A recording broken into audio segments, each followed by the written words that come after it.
अतीक अहमद मारा गया। अतीक अहमद प्रयागराज में मारा गया। अतीक अहमद और उसका भाई जब प्रेस से बात कर रहे थे तो पुलिस के सामने 3 नवयुवकों ने गोली से उनको भून दिया, उनको मार दिया। उत्तर प्रदेश की कानून व्यवस्था कैसी है, इस पे मैं कोई टिप्पणी नहीं करूंगा। अतीक अहमद और उसके भाई कुख्यात गुंडे थे, प्रख्यात गुंडे थे प्रयागराज के, ये सब जानते हैं। लेकिन ये भी जानना आवश्यक है कि उस गुंडे के पीछे किस किस से संबंध थे, कौन कौन उसके साथ संबद्ध था। क्या उसके पीछे कुछ राजनीतिज्ञों का हाथ था? क्या उसके पीछे कुछ ऐसे पॉलिटिशियंस थे जिनका ज़मीनी विवाद उन्होंने अतीक अहमद और उसके भाई के माध्यम से निपटवाए थे? लेकिन वो मर गया, उसका मुंह बंद हो गया, सारे राज दफन हो गए। उत्तर प्रदेश की कानून व्यवस्था पे आप सोचिए, देश की कानून व्यवस्था पे आप सोचिए, क्या एक गुंडे को खुलेआम तालिबानियों की तरह मार दिया जाएगा?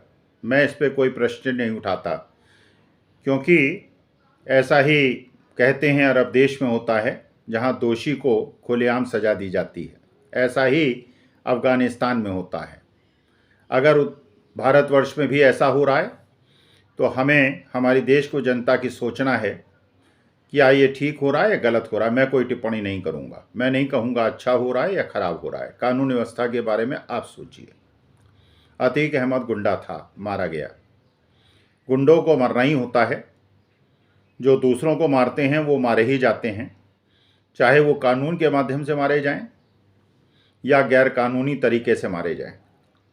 बेहतर है वो कानूनी तरीके से मारे जाएं, कानून व्यवस्था के तहत मारे जाएं, न्यायालय के तहत मारे जाएं, और उसके बाद जब उनकी मौत हो तो देश, कम से कम देश की जो कानून व्यवस्था है उसे प्रश्न उठाए। लेकिन अतीक अहमद मारा गया।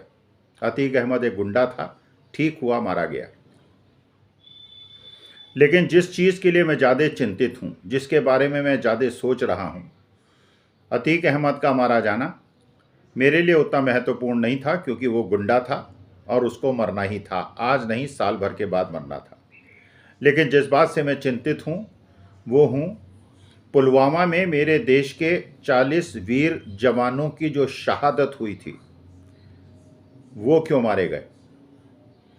जो सतपाल मलिक जी, कश्मीर के तत्कालीन गवर्नर ने रहस्योद्घाटन किया है, करण थापड़ से बात करते हुए, प्रशांत टंडन जी से बात करते हुए, रवीश कुमार से बात करते हुए और बहुत सारे पत्रकारों से बात करते हुए, वो क्यों मारे गए? वो किसकी कमजोरी और किसकी लापरवाही से मारे गए? क्या ये लापरवाही अनजान रूप में हुई या जानबूझ के की गई थी, जिससे 2019 के चुनाव में किसी राजनीतिक दल को फ़ायदा हो? ये 40 जवान क्यों मारे गए? इस 40 जवान में, जहाँ तक मेरी सूचना है, अधिकतर हिंदू थे और सिख थे, जहाँ तक मेरी जानकारी है। हो सकता है इसमें कुछ मुसलमान भी हों। मेरे हिंदू जवानों को, देश के लिए जो जान देते हैं उन जवानों को, षड्यंत्र अगर हुआ है तो क्यों मारा? अतीक अहमद को मारा, अच्छा किया। अतीक अहमद गुंडा था और गुंडे को मारा ही जाना था। लेकिन ये देश के वीर जवान जो हमारी रक्षा के लिए -40 डिग्री में भी देश की सीमाओं की सुरक्षा करते हैं और देश की सीमाओं की सुरक्षा करने के लिए हर समय अपने सिर पे कफन मार के चलते हैं, ये किसकी लापरवाही से मरे? ये क्यों शहीद हुए? क्यों इन्हें देश के लिए अपनी जान एक षड्यंत्र के तहत गंवानी पड़ी? क्या ये सरकार का कर्तव्य नहीं है कि जो सतपाल मलिक जी ने कहा है उसके बाद ये किसकी 15 दिन के अंदर विस्तृत जांच हो? क्या ये सुप्रीम कोर्ट के चीफ जस्टिस चंद्रचूड़ साहब का कर्तव्य नहीं है कि इसका स्वतः संज्ञान लें? सतपाल मलिक जी को बुलाएं, डोवल साहब को बुलाएं, राजनाथ सिंह को बुलाएं और तत्कालीन जितने भी अधिकारी थे उनको बुलाएं और उनसे जानें, खुली अदालत हो, कि ये कन्वॉय, इतना बड़ा कन्वॉय पैदल रास्ते से, सड़क के रास्ते से क्यों गया। जब ये सड़क के रास्ते से गया इतना बड़ा कन्वॉय, तो जो इंटरसेक्टिंग रोड्स थीं उस पर सुरक्षा व्यवस्था क्यों नहीं थी, एक भी पुलिस की जिप्सी क्यों नहीं थी। ये जीप जिसके अंदर 300 केजी RDX था, जो कि आर्मी के CRPF के कन्वॉय से भिड़ा और उन्होंने हमारे वीर जवानों के चिथड़े उड़ा दिए, इसको वहाँ तक पहुँचने की अनुमति कैसे मिली। सुरक्षा में ढील क्यों हुई। क्या सुरक्षा में ढील और हमारे देश के 40 वीर जवानों की मौत के बाद इसके बारे में कोई जांच हुई, और उस जांच की क्या स्थिति है। 3-4 साल हो गए हैं, उस जांच में क्या निकला। सुरक्षा जांच में ढील के लिए कौन दोषी पाया गया और उसको दंड मिला। RDX कैसे वहां तक पहुंचा, क्या इसकी जांच हुई, किसको दंड मिला। मेरे देश के 40 वीर जवानों की मौत कैसे हुई, ये मुझे बताया जाए। अतीक अहमद मारा गया, ठीक मारा गया, मरना ही था, गुंडा था, आज नहीं मरता 2 साल के बाद मरता, लेकिन ये 40 वीर जवान क्यों मरे, कैसे मरे, किसकी लापरवाही से मरे, मुझे इस बारे में जानना है। अतीक अहमद के बारे में जानने में मेरी कोई दिलचस्पी नहीं है, ऐसे लोग मारे ही जाने चाहिए। मैंने उन परिवार की वेदना देखी है जिनकी जवानों के परिवार के जन आंखों में आंसू भरकर रोते हुए, और CRPF और BSF के जवानों को पेंशन नहीं मिलती, आर्मी वालों को तो पेंशन मिलती है, वो बेसहारा हो गए, वो परिवार उजड़ गए, उनकी पत्नियां बेवा हो गईं, उनके बच्चे अनाथ हो गए, उनके माता पिता बूढ़ी आंखों से अपने बच्चे का शव देखते रहे।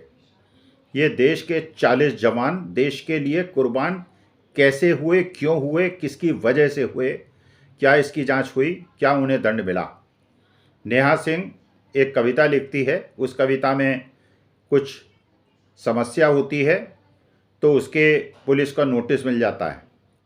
कोई पॉलिटिशियन कोई सेंटेंस बोल देता है, किसी का अपमान हो जाता है, उसे हवाई जहाज से उतार लिया जाता है। एक लोकसभा का सांसद कुछ कहता है, उसे OBC के अपमान कहकर उस व्यक्ति द्वारा कोर्ट में घसीटा जाता है जिसका नाम भी उसने नहीं लिया था। उसको 2 साल की अधिकतम सज़ा दे दी जाती है, उसका संसद सदस्यता ख़त्म कर दी जाती है, मकान छुड़वा लिया जाता है, उसके फ़ोन छीन लिए जाते हैं और उसको अपमानित किया जाता है। लेकिन इन 40 जवान की शहादत कैसे हुई।